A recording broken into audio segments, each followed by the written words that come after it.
All right, folks, here's a quick and to the point video on how to wire up your LED halo headlights and fog lights on a 2005 to 2009 Mustang. First things first, disconnect your battery. Anytime you're doing with electrical on a car, it's just best to be safe. Disconnect it.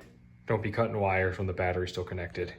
So the first thing you're gonna wanna do is get your headlights installed and bring the two wires, there should be a red and a black, down to meet near where your parking lights are, and then get the second half of your LED halo fog lights wired up however you want them coming through, and bring your red and black wires into the same area.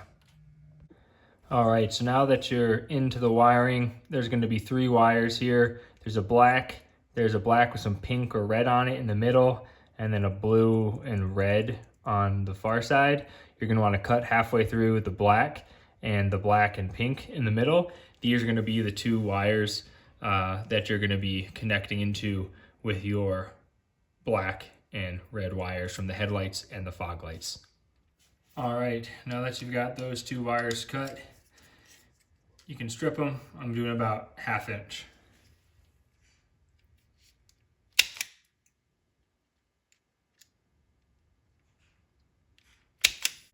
All right, so as you can tell, these wires are pretty short in here and everything's a bit tight. So I got a couple more spools of wire, one red, if you can see that, and one blue to help give me a little more space to work with. I got 18 gauge wire. I'd initially purchased 16, but that was a bit too thick. It seems like the 18 works pretty nicely with the wires already existing here. Okay, so now we're gonna start mocking things up and getting the wires connected now that you've got your additional wire put together to help you connect things. So first off, you'll connect one part of this with your black negative cable. They didn't have black at the store, they only had blue, so I'm using blue for the negative extra cable. Twist those guys up. Again, this is just the mock-up, so it doesn't have to be perfect yet. And then you're gonna take your headlight black, your negative, and connect that in with the negative from the wiring harness side that you cut. Okay, got those guys twisted up pretty good. So now what you wanna do is connect in your black from your fog lights, which have a lot more wire on them, as you'll see, with your bottom side negative connection you've got. So you'll be putting 3 wires together on either side, essentially. Takes a second sometime. So now that you got these 3 on the light end connected, you're going to take the negative coming from your wire harness that's already attached to the black coming from your headlights, and then connect the other side of this wire to it to make 3 wires together.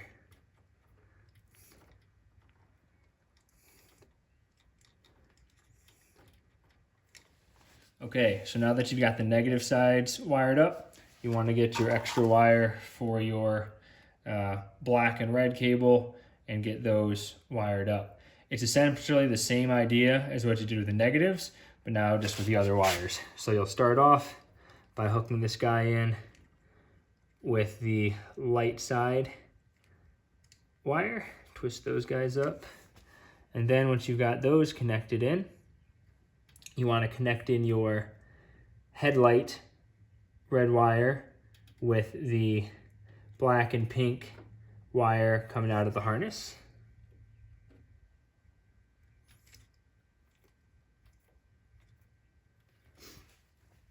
And then you want to bring in the red from your fog light, which again has a lot more range to it, and connect that in.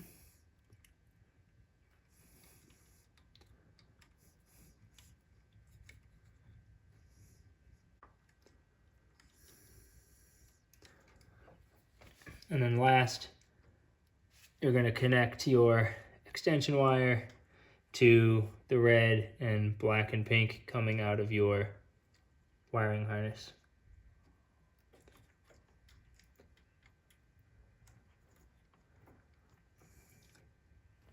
Okay, so now that you've got this mess of wiring all connected in down here, again, not permanently connected, but just put together, you can plug back in your battery and then turn on your parking lights on the vehicle to confirm that the connections work, you've got it wired up, and that both your fogs and your halos turn on before you go ahead and make this wiring permanent.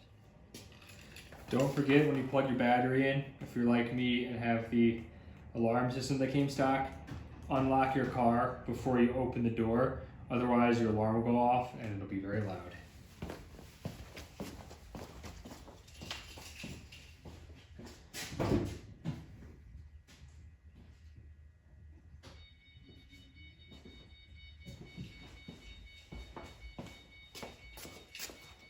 All right, they both work. Phenomenal.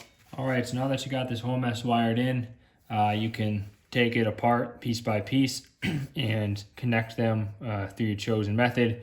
If I was a real man, I would solder it, but I don't own actual soldering equipment and didn't want to buy some nice equipment or waste money on some cheap stuff from Harbor Freight.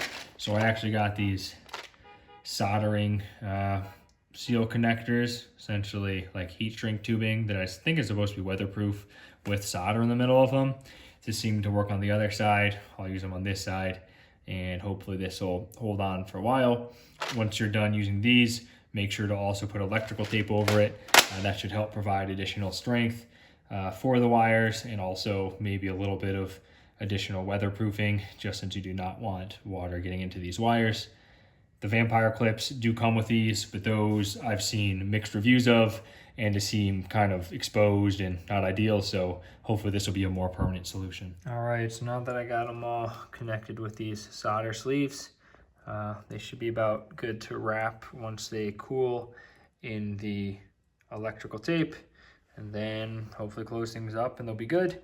I'll show you guys the other side real quick just for reference as well. So this is the driver's side. Same idea as last time. Again, the blue is meant to be the black, the ground, the extra wire that I've got, connecting that into the negative from the fog light and the light down here, and then connecting the headlight negative into the negative coming out of the wire harness, and the same thing on the other side, other color I should say. Again, this side, your middle color is green, whereas on the passenger side, it is that black with pink. So again, you just connect the green in the same way with the red wires coming out of the fogs, the halo headlights, and then again, the other side of the green coming out of the wire harness, the same way you did, and then those should work as well. A quick note, if you are using either solder sleeves, heat shrink, whatever you're doing, when you're using your heat gun, make sure that you have some kind of like shield, kind of metal or something that you can put behind each item that you're doing, so that you're not just blasting all the other wires with heat, you know, your windshield washer fluid, the line coming from it, whatever it might be.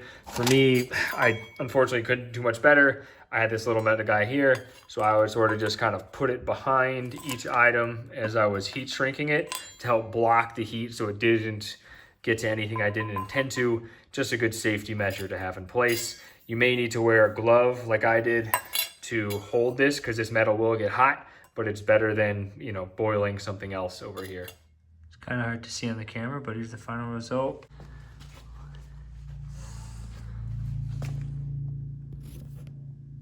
Very nice.